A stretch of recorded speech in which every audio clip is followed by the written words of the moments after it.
Kisah Para Rasul pasal 6, hari Minggu tanggal 15 Februari 2026. 7 orang dipilih untuk melayani orang miskin.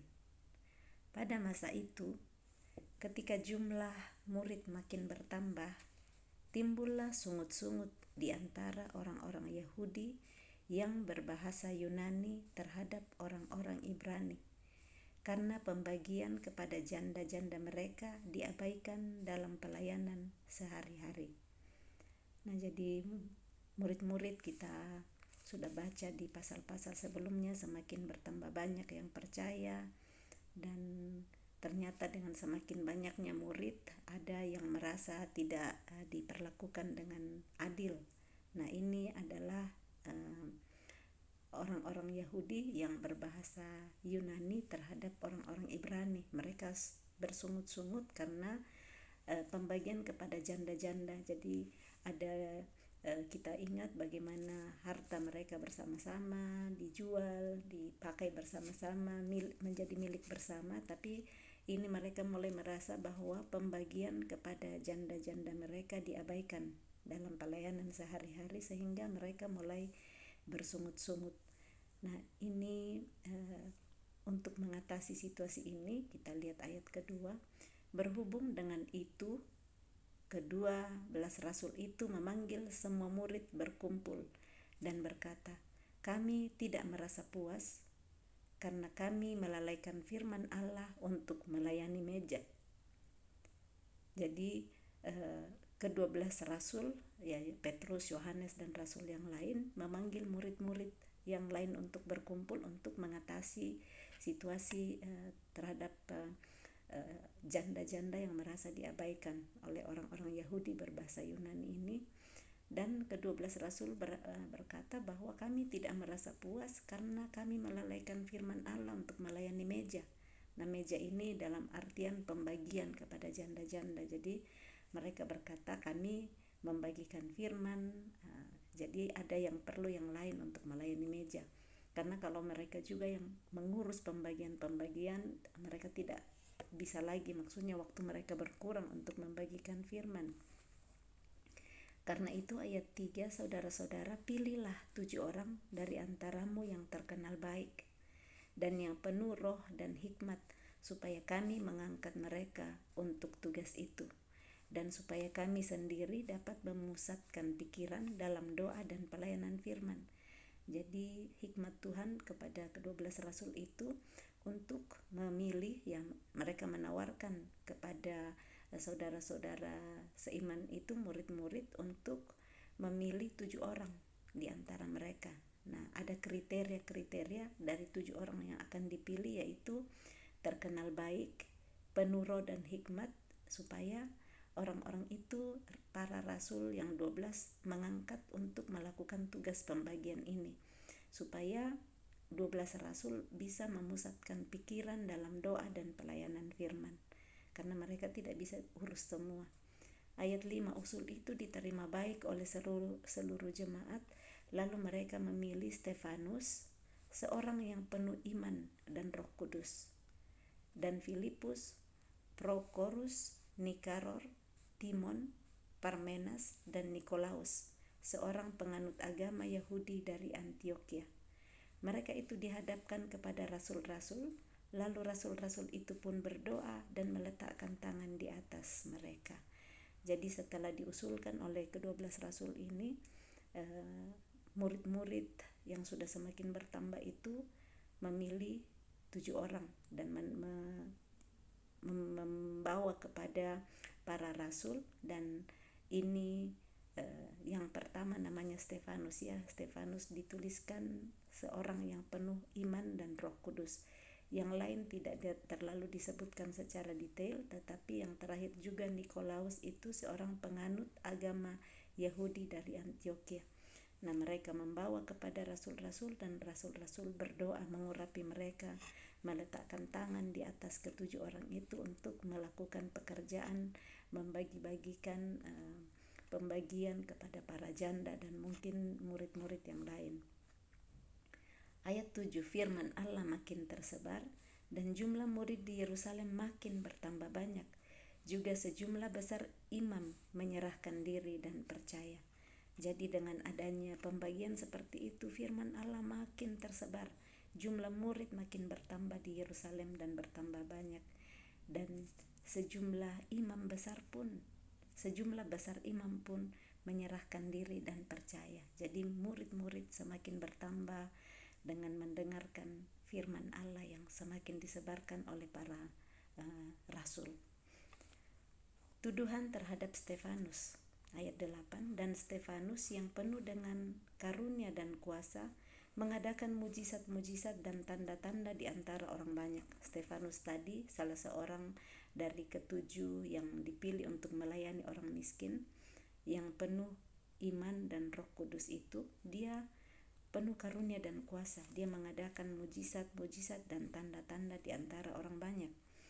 Tetapi tampillah beberapa orang dari jemaat Yahudi yang disebut jemaat orang Libertini.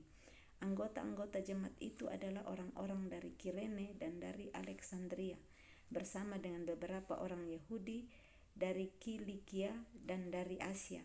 Orang-orang itu bersoal jawab dengan Stefanus, tetapi mereka tidak sanggup melawan hikmatnya dan roh yang mendorong dia berbicara. Luar biasa ini Roh Kudus dan hikmat yang ada di Stefanus, sehingga orang-orang Yahudi ini, jemaat Yahudi yang mencoba untuk bersoal jawab dengan Stefanus, tidak sanggup melawan hikmat dari Stefanus, karena hikmat bukan dari dirinya sendiri tetapi dari Roh Kudus yang mendorong dia untuk berbicara. Lalu mereka menghasut beberapa orang. Jadi saking mereka tidak bisa melawan hikmat Stefanus, mereka mulai menghasut beberapa orang untuk mengatakan, kami telah mendengar dia mengucapkan kata-kata hujat terhadap Musa dan Allah. Dengan jalan demikian mereka mengadakan suatu gerakan di antara orang banyak serta tua-tua dan ahli-ahli Taurat. Mereka menyergap Stefanus, menyeretnya dan membawanya ke hadapan mahkamah agama. Kembali ya, bagaimana iri hati. Mereka tidak bisa melawan Stefanus yang penuh dengan Roh Kudus. Mereka menghujat, menghasut orang-orang yang lain dan mengatakan bahwa mereka mendengar Stefanus sudah menghujat Musa dan Allah. Nah, mereka adakan gerakan dengan orang banyak, dengan ahli Taurat tua-tua, dan mereka menangkap Stefanus, menyeretnya dan membawanya ke hadapan mahkamah agama. Saat firman disampaikan, selalu ada saja yang mencoba untuk menahan hamba-hamba Tuhan yang dipakai. Nah, tapi penyertaan Tuhan pastinya selalu ada. Di sini mereka membawa Stefanus diseret ya, tidak dibawa dengan begitu saja, diseret. Jadi kita lihat bagaimana diseret, ditarik, diikat dan ditarik seperti itu, dibawa ke hadapan mahkamah agama. Lalu mereka memajukan saksi-saksi palsu. Jadi ada saksi tapi saksi yang tidak benar. Saksi palsu itu yang berkata, orang ini terus-menerus mengucapkan perkataan yang menghina tempat kudus ini dan hukum Taurat. Mereka menyaksikan hal-hal yang tidak benar, yang palsu. Dan sebab kami telah mendengar dia mengatakan bahwa Yesus orang Nazaret itu akan merubuhkan tempat ini dan mengubah adat istiadat yang diwariskan oleh Musa kepada kita. Karena Stefanus mengajarkan bagaimana Tuhan Yesus dalam 3 hari menghancurkan bait Allah dan membangun kembali. Tetapi itu kan adalah cara Yesus dulu mengajarkan bahwa dia mati dan pada hari yang ketiga dia bangkit kembali. Dan ini yang Stefanus ajarkan, tetapi mereka pakai itu untuk menangkap dan menyeretnya dan menuduh Stefanus di hadapan mahkamah agama. Semua orang yang duduk dalam sidang mahkamah agama itu menatap Stefanus, lalu mereka melihat muka Stefanus sama seperti muka seorang malaikat. Orang yang dipenuhi dengan Roh Allah sekalipun dicerca, dihujat, dihasut, tetapi mukanya seperti muka malaikat, pastinya muka yang bersih, bersinar. Dan itu mereka lihat di muka Stefanus yang dipenuhi Roh Allah.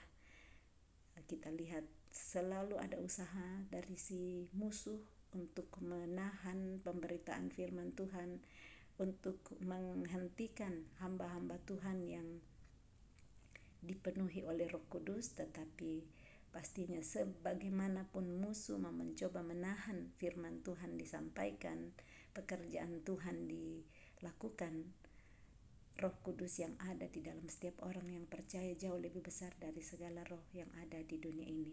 Kita akan lihat nantinya bagaimana di Kisah Para Rasul 7 apa yang disampaikan Stefanus nantinya, dengan dia akan membela diri. Tapi kita akan baca